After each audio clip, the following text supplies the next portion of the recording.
Doctor صاحب، اگر کوئی شخص فجر سے پہلے سنتیں گھر میں ادا کر لیتا ہے اور پھر وہ مسجد میں آتا ہے اور ابھی جماعت میں وقت باقی ہے، تو کیا وہ تحیۃ المسجد پڑھ سکتا ہے؟ الحمدللہ والصلاة والسلام علی رسول اللہ، اما بعد۔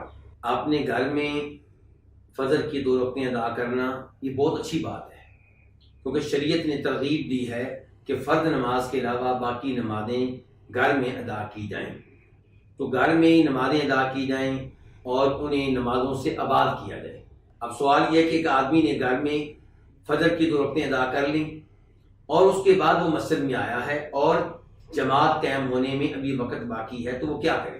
تو اس کو چاہیے کہ وہ تحیۃ المسجد کی 2 رکعتیں ادا کرے۔ عمومی طور پہ فجر کی اذان کے بعد فجر کی 2 رکعتوں کے علاوہ دیگر نوافل کی ادائیگی کو اچھا نہیں سمجھا گیا، لیکن تحیۃ المسجد کی 2 رکعتیں ان کی بہت زیادہ اہمیت ہے، تو یہ ادا کی جائیں گی وقت کوئی بھی ہو۔ اور اس معاملے میں نبی علیہ السلام کے الفاظ بہت واضح ہیں، صحیح حدیث ہے، بخاری مسلم کی حدیث میں سے ہے کہ اذا دخل احدکم المسجد فلا یجلس حتی یصلی رکعتین، کہ جب تم میں سے کوئی مسجد میں داخل ہو، یہاں پہ الفاظ کیا اس معلوم ہے؟ اذا، جب، یعنی کہ کوئی بھی وقت ہو، جب تم میں سے کوئی مسجد میں داخل ہو تو 2 رکعتیں ادا کیے بغیر نہ بیٹھے۔ اس لیے آپ مسجد میں آئیں مکروہ وقت میں یا اس وقت میں جو مکروہ نہیں ہے، تحیۃ المسجد کی 2 رکعتوں کا اہتمام کریں۔ یا تو مسجد میں آپ آئیں اور فجر کی 2 رکعتیں مسجد میں ادا کریں، تو فجر کی 2 سنتیں بھی ہوں گی اور یہیں تحیۃ المسجد کی 2 رکعتیں بھی بن جائیں گی۔ اور اگر مسجد میں آپ آتے ہیں اور جماعت قائم ہو چکی ہے تو یہ فرض نماز تحیۃ المسجد کی نماز بھی بن جائے گی۔ لیکن آپ نے 2 رکعتیں گھر میں ادا کی اور مسجد میں آئے اور جماعت قائم ہونے میں وقت باقی ہے، تو 2 رکعتیں ادا کیے بغیر آپ مت بیٹھیں۔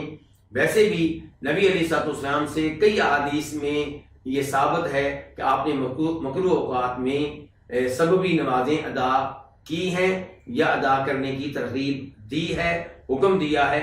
مثال کے طور پہ مینا کا واقعہ ہے کہ آپ علیہ السلام نے فجر کی نماز پڑھائی، فجر کی نماز پڑھا کے فارغ ہو گئے تو دیکھا 2 آدمی بیٹھے ہوئے ہیں، وہ نماز میں شامل نہیں ہوئے، ترمذی شریف کی حدیث ہے۔ تو آپ نے ان سے پوچھا کہ تم لوگ نماز میں کیوں نہیں شامل ہوئے؟ وہ کہنے لگے اس لیے کہ ہم اپنی نماز گھر میں ادا کر کے آئے۔ تو آپ نے کہا آئندہ اس طرح نہیں کرنا، جب تم نماز پڑھ کر آؤ اور مسجد میں نماز ادا کی جا رہی ہو تو اس نماز کا حصہ بن جاؤ، یہ نماز ان کے بعد والی نماز تمہارے لیے نفل نماز بن جائے گی۔ اب آپ ان 2 سے کہہ رہے ہیں جو فجر کی نماز پڑھ چکے تھے کہ تم آ کر جماعت میں شامل ہوتے اور یہ تمہاری نفل نماز بن جاتی۔ اگر وہ شامل ہوتے تو کون سی نماز ہوتی ہے ان کی؟ یہ مکروہ وقت میں ادا کی جانے والی نماز ہوتی ہے۔ اس کا مطلب یہ ہے کہ مکروہ اوقات میں سببی نمازیں ادا کی جا سکتی ہیں، انشاءاللہ اس میں کوئی حرج نہیں ہے۔ واللہ تعالی اعلم۔